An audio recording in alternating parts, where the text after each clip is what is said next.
Okay, so we're now on the cricket square.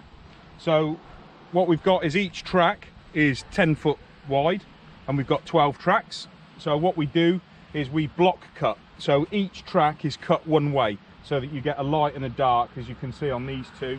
So we've got a light, a dark. So track 11 is going that way and then track 10 will come back. So what I'm going to do is I'm just going to go and pick up some of the bigger. At the weekend we had all our poplars over there.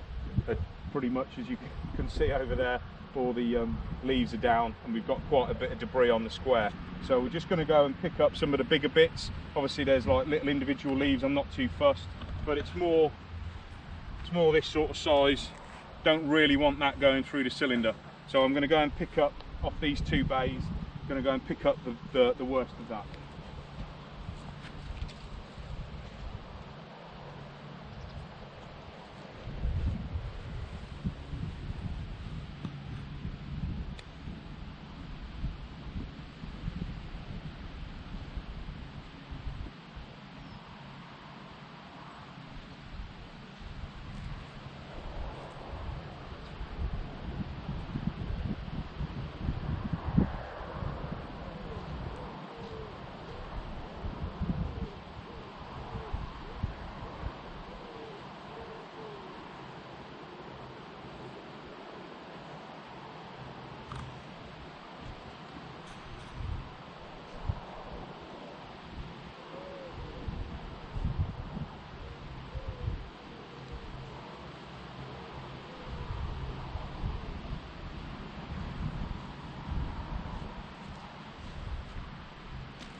Okay, so that's it. We've got Martin, who also works for Mowing College, and he's just got a few questions, I believe, before we start. Yeah, I noticed that you've got your pedestrian mower. Yeah. You're quite close to your sheds, aren't you? Yeah. And you've been able to sort of walk behind it and transport it that way. But obviously there's going to be other people that are working, they've got different sites. They might have a large area, might go quite far. How would they safely transport a pedestrian mower? Some of the other facilities that I go to, they've got gators with trailers, where they have these specific little trailers that you kind of roll them up and then they lock into position. Other ones have got little work boxes on the back of the tractors that they kind of push them up, drops to the ground, bungee strap them, tie them in, and then lift it up. And then, you know, some of the sites that I go to, they've got, you know, 3 different sites and they're all sort of half a mile away from each other. So the importance is they have to strap it down, definitely, so that some of them have to go on a public highway as well. So they have the flashing beacons on the tractors and everything, so that's quite an important. Obviously for here, you know, we sometimes cut the outfield with a Dennis as well, so it's literally straight out the shed and mowing, so no issues on that one. So at the endpoint assessment, the question will inevitably come up about health and safety and legislation. Yep.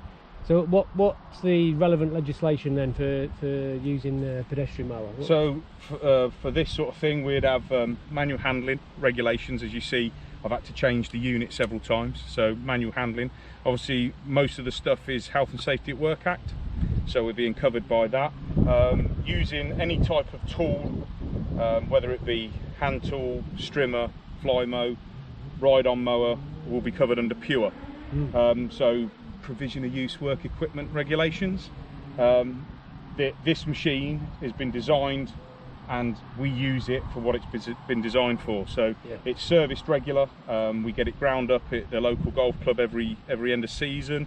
The main oil, obviously, we can change the oil, but it goes away by a outside contractor and gets serviced each year. Obviously, this has come from the local football club, Northampton Town, so it normally just sits idle in the summer.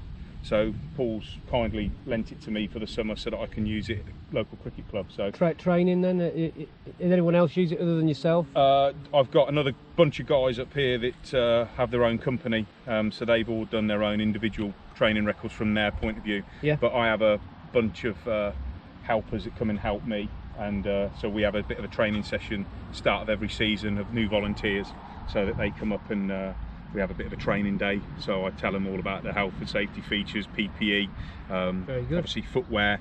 You know, we kind of make the main the main people that come and help, we just go and get them a pair of work boots just for them to use throughout the season when they come up. Yeah, very good, excellent. So now you're gonna mow the yeah, I'm gonna do this. So I'm gonna do these two bays for the purpose of what we're doing today, so we're gonna hopefully see. And then we'll check out on the prism and see how it's cutting. Yeah. Brilliant.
Okay, so that's now, as you can see, I've lightened dark each wicket, so now it's easier sort of to locate. You know, when I say old wickets need covering, they know which ones, because obviously they're all individually marked.